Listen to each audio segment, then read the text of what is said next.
Ma'am ma'am you না ma'am হ্যাঁ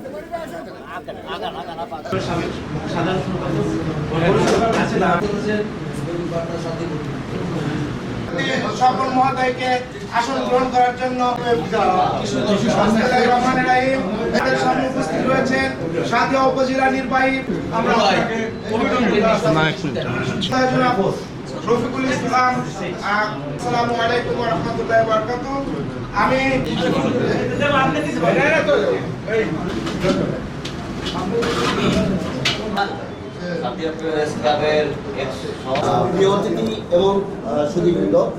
বলে দেবো আমরা যাতে স্বাধীনভাবে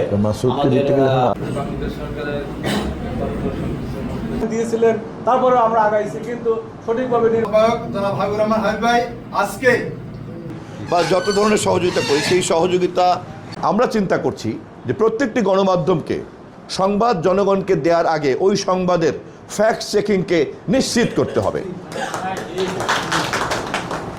সেটা যে ধরনের গণমাধ্যমে হোক না কেন, ফ্যাক্ট চেকিংয়ের শর্ত পূরণ করা ছাড়া কোনো সংবাদ যদি বাইরে প্রচারিত হয় তাহলে ওই সংবাদ প্রকাশকারী সংশ্লিষ্ট সকলকেই একটা আমরা আইনের আওতায় আনতে পারবো।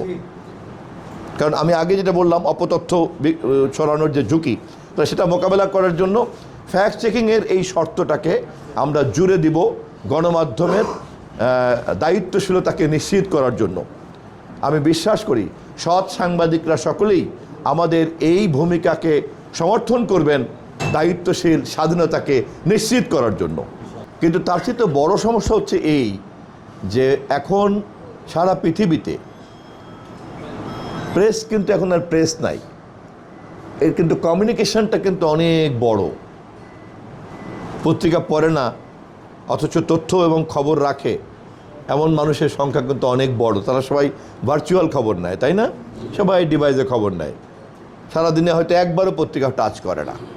ফলে প্রিন্ট অ্যান্ড প্রেসের সঙ্গে কিন্তু এখন আর পাঠকের অথবা সংবাদ গ্রহীতাদের সম্পর্ক না থাকলেও চলছে। দিনকে দিন কিন্তু গণমাধ্যমের জগৎ কিন্তু এইভাবে আপনার ফিজিক্যাল জায়গা থেকে ভার্চুয়াল জায়গাতে কিন্তু ট্রান্সফর্ম হয়ে যাচ্ছে। তো ভার্চুয়াল জায়গাতে যখন এই ধরনের জার্নালিজমের প্র্যাকটিসটা শুরু হয়ে গিয়েছে তখন কিন্তু এটা একটা নতুন ক্যাপাসিটির প্রশ্ন দেখা দিয়েছে। তো প্রেস ক্লাবকে আমি বিনয়ের সঙ্গে অনুরোধ করব যে আপনাদের এই ট্রান্সফরমেশনের সঙ্গে মিলিয়ে আপনারা ক্যাপাসিটি বিল্ড আপ করার চেষ্টা করবেন। তা নাহলে সাংবাদিকতার যে নতুন সংজ্ঞা পৃথিবীতে এখন শুরু হয়েছে এবং এটা যেভাবে বিকশিত হবে সেখানে কিন্তু দেখা যাবে যে পুরনো সাংবাদিকদের যে কাঠামো, ধারণা, চিন্তা এবং ক্যাপাসিটি ওটা কিন্তু ইররিলেভেন্ট হয়ে যাবে, অপ্রাসঙ্গিক হয়ে যাবে, অপ্রয়োজনীয় হয়ে যাবে, অচল হয়ে যাবে। আবার আমি মন্ত্রী হওয়ার পরে প্রথম থেকেই এটা নিয়ে চিন্তা করছি এবং এখনও কোনো সমাধান বের করতে পারি নাই যে এটাকে সময় উপযোগীভাবে কীভাবে দাঁড় করানো যায়, পুরো তথ্য ব্যবস্থাপনাটাকেই কীভাবে একটা সময় উপযোগী করা যায়। বড় বড় দুইটা চ্যালেঞ্জ। একটা চ্যালেঞ্জ হচ্ছে পুরনো, সেটা হচ্ছে অবাধ তথ্য প্রবাহের ক্ষেত্রে সরকারের পক্ষ থেকে বাধা। ফ্যাসিবাদ যখন ছিল তখন স্বাভাবিকভাবেই সে তথ্য প্রবাহটাকে তার মতো করে সে নিয়ন্ত্রণ করতে চাইতো। সারা পৃথিবীতেই ফ্যাসিবাদ তাই করে। আমরা জনগণের ভোটে নির্বাচিত সরকার, আমরা বুঝি যে গণতন্ত্র প্রতিষ্ঠা করতে চাইলে গণমাধ্যমের স্বাধীনতাকে নিশ্চিত করতে হবে। আমাদের নেতা তারেক রহমান তার নির্বাচনী ইস্তেহারে এবং 31 দফাতে পরিষ্কারভাবে কথা বলেছেন এবং মন্ত্রী হিসাবে মাননীয় প্রধানমন্ত্রীর সেই প্রতিশ্রুতিকে বাস্তবায়ন করাই হবে আমার প্রধান লক্ষ্য এবং কাজ।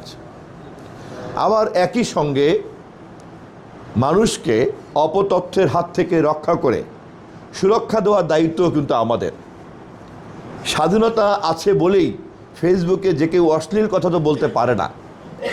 স্বাধীনতা আছে বলেই কিন্তু ফেসবুকে কেউ অথবা সোশ্যাল মিডিয়ার যে কোনো প্ল্যাটফর্মে যে কোনো জনপ্রিয় পত্রিকার লোগোকে নকল করে অথবা আর্টিফিশিয়াল ইন্টেলিজেন্সকে দিয়ে কারো চেহারা দিয়ে মিথ্যা তথ্য ছড়ানোর এই ক্ষমতাটা দিতে পারি না।